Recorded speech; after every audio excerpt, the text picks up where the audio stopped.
Assalamualaikum warahmatullahi wabarakatuh.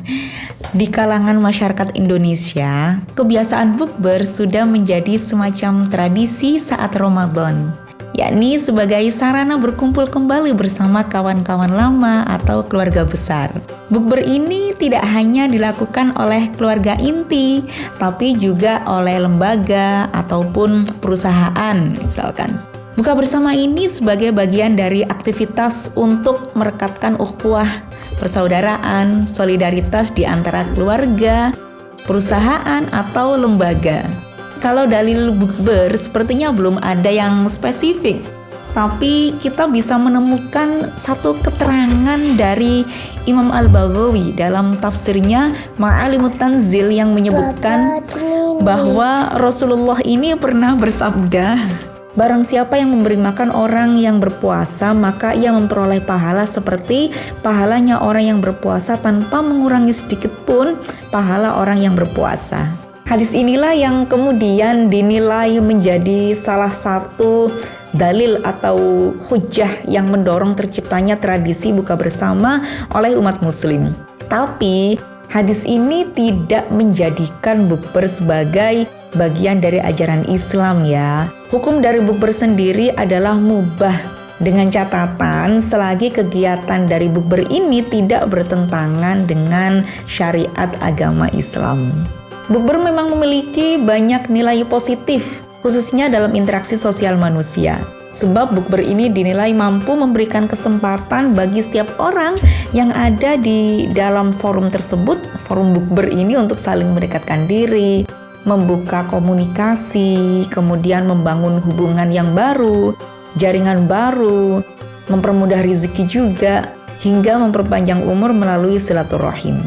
Dalam sebuah hadis Rasulullah ditanya oleh sahabat, "Wahai Rasul, sesungguhnya kami makan dan tidak merasa kenyang." Lalu Nabi bertanya, "Mungkin kalian makan sendiri-sendiri?" Gitu. Lalu mereka menjawab, "Iya." Lalu Rasul menambahi, "Hendaklah kalian makan secara bersama-sama dan sebutlah nama Allah, maka kalian akan diberi berkah kepadanya." Hadis lain dari Abu Ayyub Al-Ansari, ada seseorang yang bertanya kepada Nabi Muhammad, "Wahai Nabi, beritahukanlah kepadaku tentang satu amalan yang memasukkan aku ke dalam surga." Rasulullah menjawab, "Beribadahlah kamu kepada Allah, jangan kamu menyekutukan Allah dengan sesuatu apapun. Tegakkan sholat, tunaikan zakat, dan bersilaturahimlah."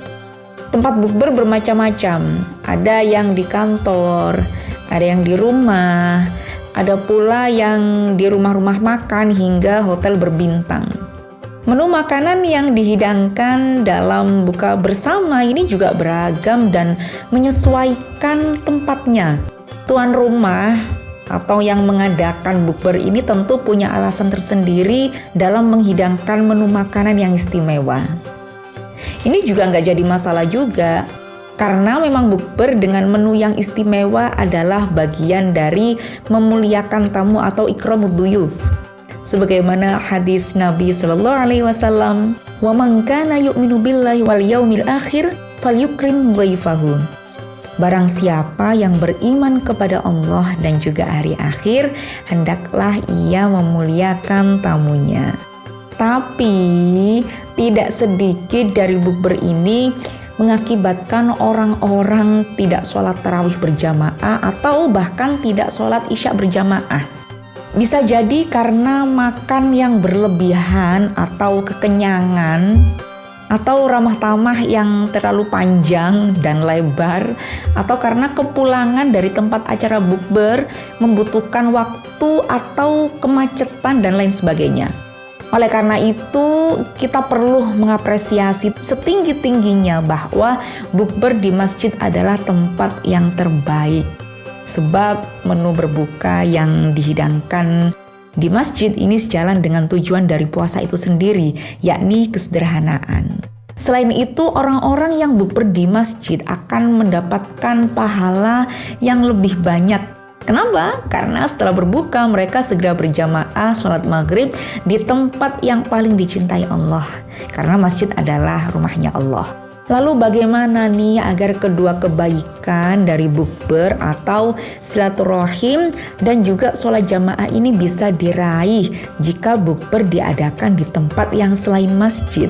Mungkin teman-teman bisa menerapkan tips dari aku ya. Yang pertama adalah memilih tempat bukber yang tersedia atau dekat dengan tempat sholat yang memadai.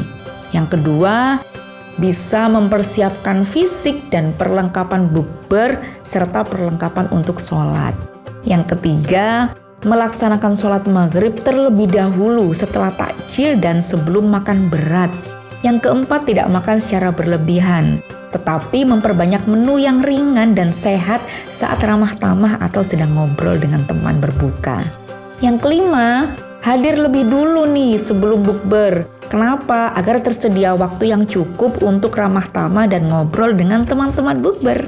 Dan yang keenam, tuan rumah bukber atau panitia ini harusnya merancang kegiatan bukber yang diakhiri dengan sholat isya berjamaah atau tarawih berjamaah. Jadi kayak bikin serangkaian acara yang well prepared gitu. Sehingga kesunahan yang muakkad dari tarawih ini tetap kita dapatkan. Jika panitia tidak merancang sholat isya dan tarawih berjamaah, peserta bukber bisa merencanakan sholat di tempat bukber jika jauh dari tempat tinggal. Wallahu a'lam bishawab. Wassalamualaikum warahmatullahi wabarakatuh.